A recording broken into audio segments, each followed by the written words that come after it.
اور جو لوگ ہم پر الزام لگاتے، یہ الزام سراسر جھوٹا ہے کہ مجلس کے کھڑے ہونے سے ووٹ ڈیوائیڈ ہو جاتی ہیں۔ ارے اب ہم اور کیا کر سکتے۔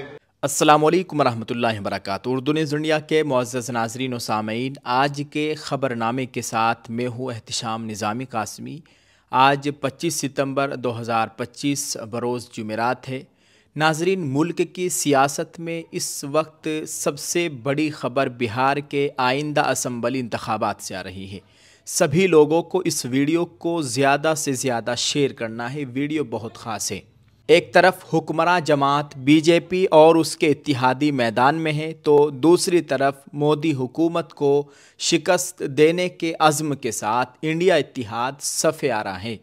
لیکن اس سیاسی اکھاڑ پچھاڑ میں ایک مضبوط اور با اثر آواز کو درکنار کیا جا رہا ہے، اور وہ ہے آل انڈیا مجلس اتحاد المسلمین یعنی AIMIM، جس کی قیادت بیرسٹر اسد الدین اویسی صاحب کر رہے ہیں۔ کیا انڈیا اتحاد کا مقصد صرف بی جے پی کو روکنا ہے یا اپنے سیاسی مفادات کی تکمیل؟ ناظرین، اسی سوال کا جواب تلاش کرے گی ہماری آج کی یہ خصوصی رپورٹ۔ بہار جو بھارت کی سیاست میں ایک اہم موڑ رکھتا ہے، وہاں کا الیکشن ہمیشہ ہی ملک کی سمت طے کرتا ہے۔ آئندہ انتخابات میں مقابلہ واضح ہے۔ ایک طرف بی جے پی اپنے اتحادیوں کے ساتھ دوبارہ اقتدار میں آنے کے لیے تیار ہے، وہیں دوسری جانب کانگریس، راشٹریہ جنتا دل یعنی RJD جیسی بڑی جماعتوں پر مشتمل انڈیا اتحاد میدان میں ہے۔ لیکن اس ماحول میں ایک سیاسی جماعت جو مسلمانوں اور دلتوں کی بے باک آواز بن کر ابھری ہے، وہ ہے AIMIM۔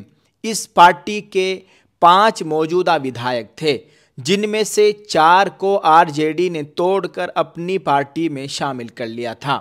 فی الحال مجلس اتحاد المسلمین کے صوبہ بہار کے صدر جناب اختر الایمان صاحب ہی واحد ودھائک ہے۔ آل انڈیا مجلس اتحاد المسلمین یعنی AIMIM نے مسلسل یہ کوشش کی کہ وہ انڈیا اتحاد کا حصہ بنے۔ خاص طور پر بہار صوبائی صدر جناب اختر الایمان نے RJD کے رہنما تیجسوی یادو سے رابطہ کر کے مجلس کے لیے 6 نشستیں یا 6 سیٹوں کا مطالبہ کیا، 6 نشستیں مختص کرنے کا مطالبہ کیا تاکہ بی جے پی کو اقتدار میں آنے سے روکا جا سکے۔ ذرائع سے ملی جانکاری کے مطابق آپ کو بتائیں کہ راشٹریہ جنتا دل نے اس مطالبے کو مکمل طور پر مسترد کر دیا ہے۔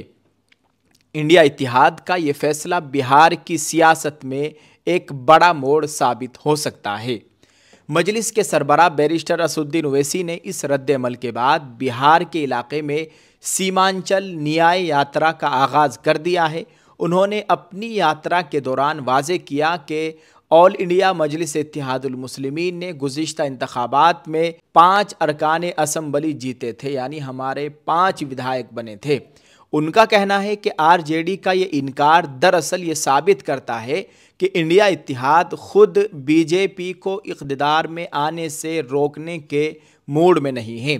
انڈیا اتحاد کی طرف سے AIMIM کو شامل نہ کرنے کی اصل وجہ سیاسی حلقوں میں زیر بحث ہے۔ مجلس ایک ایسی پارٹی ہے جو مسلمانوں، دلتوں اور مظلوم طبقوں کی آواز کو بے باک انداز میں اسمبلیوں اور پارلیمنٹ کے اندر اٹھاتی ہے۔ اتحاد کے رہنماؤں کو یہ ڈر ہے کہ اگر اویسی صاحب کی پارٹی کو شامل کر لیا گیا تو پھر یہ ووٹ دینے تک محدود نہیں رہیں گے، بلکہ حصے داری یعنی شراکت داری کا مطالبہ کریں گے۔ یہ ایک بڑا تلخ سچ ہے کہ آج تک ملک کی سیکولر جماعتوں کو صرف مسلمانوں کا ووٹ چاہیے، ان کی قیادت یعنی لیڈرشپ اور شراکت داری یعنی پارٹنرشپ برداشت نہیں ہے۔ یہ بات بھی قابل غور ہے کہ ملک بھر میں مسلمانوں کا ایک بہت بڑا طبقہ بیرسٹر اسد الدین اویسی صاحب کو پسند کرتا ہے اور ان کی پارٹی آل انڈیا مجلس اتحاد المسلمین کو سپورٹ کرتا ہے۔ کئی مسلم تنظیموں اور عام مسلمانوں کی طرف سے یہ آواز اٹھ رہی ہے کہ اگر انڈیا اتحاد نے AIMIM کو شامل نہیں کیا تو وہ اتحاد کو ووٹ نہیں دیں گے۔ یہ صورتحال مسلمانوں کے ووٹ کو تقسیم کر سکتی ہے، جس کا سیدھا فائدہ بی جے پی کو پہنچنے کا اندیشہ ہے۔ مجلس کے سیمانچل نیائے یاترا شروع کرنے کے بعد بہار کی علاقائی اور دیگر سیکولر جماعتوں کی جانب سے حسب معمول بی جے پی کو فائدہ پہنچانے کا الزام لگایا جانے لگا ہے۔ یہ ایک ایسا الزام ہے جو مجلس اتحاد المسلمین پر ہر الیکشن میں لگایا جاتا ہے، لیکن اویسی صاحب کا جوابی سوال ہے کہ اگر ہم بی جے پی کو فائدہ پہنچا رہے ہیں تو پھر ہمیں اتحاد میں کیوں نہیں لیا گیا؟ کیا ہم بی جے پی کو روکنے کا اتنا ہی عزم نہیں رکھتے جتنا کہ آپ؟ یہ سوال سیکولر جماعتوں کے دوہرے معیار کو بے نقاب کرتا ہے۔ خلاصہ یہ ہے کہ بہار کا آئندہ الیکشن صرف بی جے پی اور انڈیا اتحاد کا مقابلہ نہیں ہے، بلکہ یہ مسلم قیادت کی قبولیت اور شراکت داری کا بھی امتحان ہے۔ انڈیا اتحاد کی جانب سے آل انڈیا مجلس اتحاد المسلمین کو شامل نہ کرنے کا فیصلہ جہاں سیاسی طاقت کی عکاسی کرتا ہے، وہیں یہ مسلمانوں کے ایک مضبوط حصے میں ناراضگی بھی پیدا کر رہا ہے۔ کیا یہ فیصلہ ان کو بھاری پڑے گا؟ یہ تو الیکشن کے نتائج ہی بتائیں گے۔ ہماری نظریں اس اہم پیش رفت پر بنی رہے گی اور فی الحال ہم دعا کرتے ہیں اور آپ سبھی لوگوں سے بھی دعاؤں کی گزارش کرتے ہیں۔ دعا کیجئے اللہ تعالیٰ خیر فرمائے، اللہ تعالیٰ ہم سب کے حال پر رحم فرمائے اور بہترین حکمراں عطا فرمائے جو بہار کو ترقی دے، بہار میں امن و اتحاد کی فضا کو قائم کرے۔ اللہ تعالیٰ ایسے حکمران نصیب فرمائے، آمین۔ آپ اس تعلق سے ناظرین کیا کہیں گے؟ ویڈیو کے کمنٹ میں اپنی رائے ضرور پیش کریں۔ آپ بھی اپنی رائے ضرور دیجیے گا اس تعلق سے جو خبر آپ نے دیکھی ہے، اور اس ویڈیو کو دوسرے لوگوں تک پہنچانے کی کوشش کریں۔ ناظرین ایک اپیل آپ سے کرنا چاہیں گے، اگر ابھی تک آپ نے ہمارے اس اردو نیوز انڈیا چینل کو سبسکرائب نہیں کیا ہے تو ہمارے اس چینل کو سبسکرائب کر لیجئے، بیل آئیکن کو دبا دیجئے تاکہ ہر آنے والی ویڈیو کا نوٹیفیکیشن آپ کو بر وقت مل جائے اور آپ آسانی کے ساتھ ویڈیو دیکھ سکیں۔ آپ سب کا بہت بہت شکریہ۔ اللہ تعالیٰ آپ کو اس کا اجر عظیم عطا فرمائے، ہم سب کے حال پر رحم فرمائے، پوری امت کے حال پر رحم فرمائے۔ اللہ تعالیٰ بھارت مسلمانوں کی جان مال عزت آبرو کی مکمل حفاظت فرمائے، آمین۔ السلام علیکم ورحمۃ اللہ وبرکاتہ۔ اور جو لوگ ہم پر الزام لگاتے، یہ الزام سراسر جھوٹا ہے کہ مجلس کے کھڑے ہونے سے ووٹ ڈیوائیڈ ہو جاتی ہیں۔ ارے اب ہم اور کیا کر سکتے؟